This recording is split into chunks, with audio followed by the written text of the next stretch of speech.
The Butterfly Garden. This is a game published by Dr. Finn's Games. Definitely a simple filler in which you will be collecting butterflies, put them in your jar, deliver them to several locations, and I guess if you're good enough, you also become a saint and gain a halo.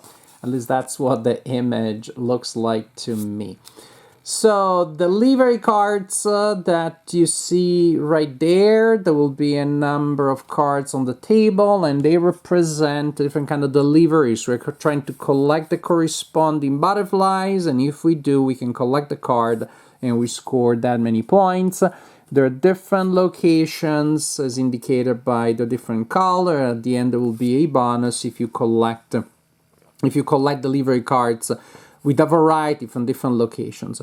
Some of these butterflies are only black outlines. That means any kind of butterfly can satisfy that requirement. And then we have the cards that represent the butterflies themselves, and that we're going to use during the game. Each player starts with a hand of 3, and we'll have a hand of 3 during the game. And then you're going to have a line of cards there in the middle of the table. Each player also has a player aid reminding them of the steps of the turn, the symbols for special actions. Also, here the side of the player aid is where you can place your butterflies that you collect. So that looks very nice and thematic. It is also not very practical because almost as soon as you put them in your jar, you're going to take them out to form sets that you're going to spend to acquire those cards. So you could just put your cards here next to each other, but there's a jar here. And so I just feel compelled to use the component as written and then complain about it. That's just the way I roll.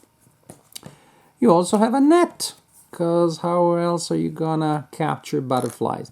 So each round will start with each player taking a card from their hand and placing it face down. This is an auction game, so players are selecting a card and then we simultaneously reveal them. Suppose these are the cards that have been revealed.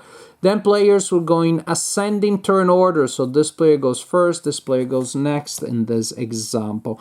This makes sense because the cards with lower numbers have fewer butterflies, and the cards with higher numbers that go later have more butterflies. So they're basically better. Some cards also have some effects that you will perform when you select that card for your action. Suppose I selected that one. So once everybody has their cards and we know the turn order for that round, everybody will take their turn. So first you will take your net and you will place it on one of the available cards. Again, that's the advantage of going first.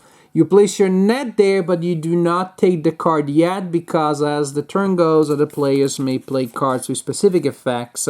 For example, the effect of moving someone's net would be there. So you place your net, then you potentially resolve the special action of the card that you played, if it has one.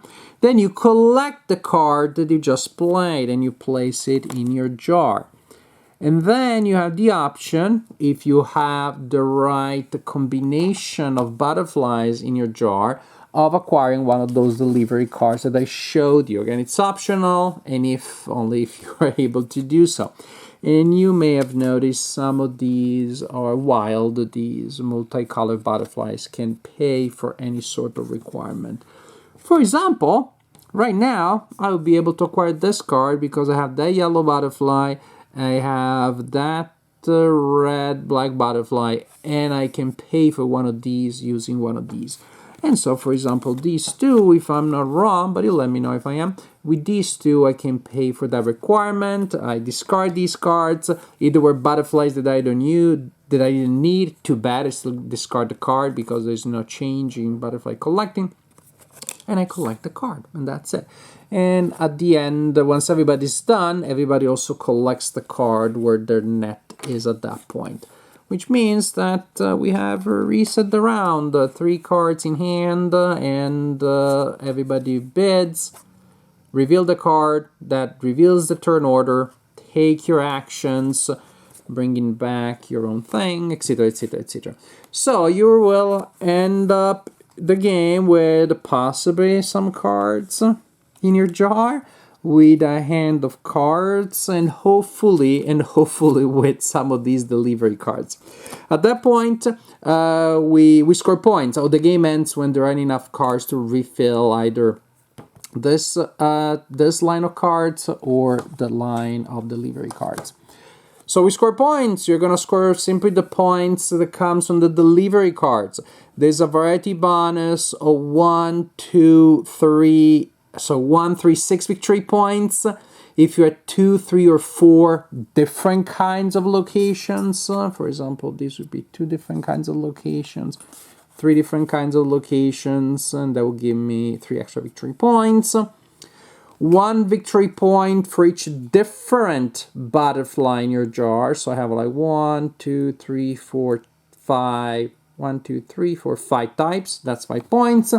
And then you score also victory points for each butterfly in your hand. At this time only quantity. In your hand only quantity counts. And so I would have, if I have the most butterflies, the player with the most butterflies in their hand scores 2 extra victory points.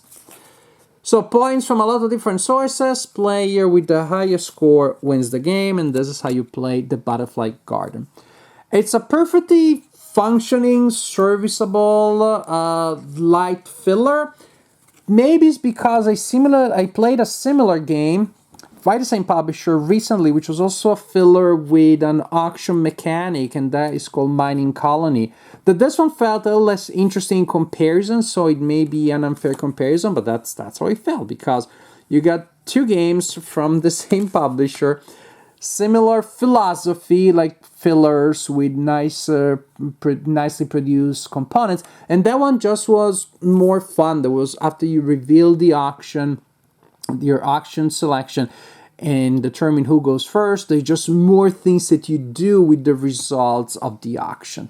Here, once you have determined the auction, well, you get your card. You may or may not have a special action, so that may or may not happen. And if you have a delivery that you can perform, most likely you will want that. You will want to collect those. And yeah, sometimes you're not taking one because you're waiting for a better one for the variety bonus. But usually, once you make your selection, and I would say that's the biggest choice in your turn, to take one that will let you go earlier if there is one there that you really want, or be okay with one that will let you go later because now you're putting a really good card in here and you can form a nice set. And later in the game, again, I may choose a certain card. I'm working on this bonus or that bonus. But again, if a card here lets me complete a set that will give me a big delivery card, and keeping it there for the final scoring, it's not likely to give me that many points. So ultimately, going for the delivery seems to be the biggest thing. The variety bonus, it's interesting, potentially, but in my experience, most people get most things. I mean, they get the variety bonus, pretty good variety bonus anyways, because people know it's from the very beginning. Going for red or going for blue purple or going for green is not that different. You're not really committed to a path. So most people will have 3 or 4 types at the end of the game. So although at the end you have all of these other sources of scoring, it looks to me like what really matters the most are these. The other 2 may give an angle to that, but they don't change the strategy significantly. So, a good filler to me should be one that is easy to set up, easy to teach, and plays fast. And this game has all of those things. At the same time, there are just fillers there that have a little more spice in it, where the decisions that you make feel a little more momentous and interesting. But again, this one is more relaxing, is not confrontational. The theme is very peaceful. So, while I found it maybe less exciting in terms of decisions and strategy, there's a place, and even there may be players that prefer this kind of like more relaxed, laid back, really casual game with still beautiful art and again a very peaceful theme. So Butterfly Garden, it's a well-produced, well-designed filler. I wish it was a little more exciting, but I think that it's still a game that can have a target if somebody's looking for a casual, relaxed experience.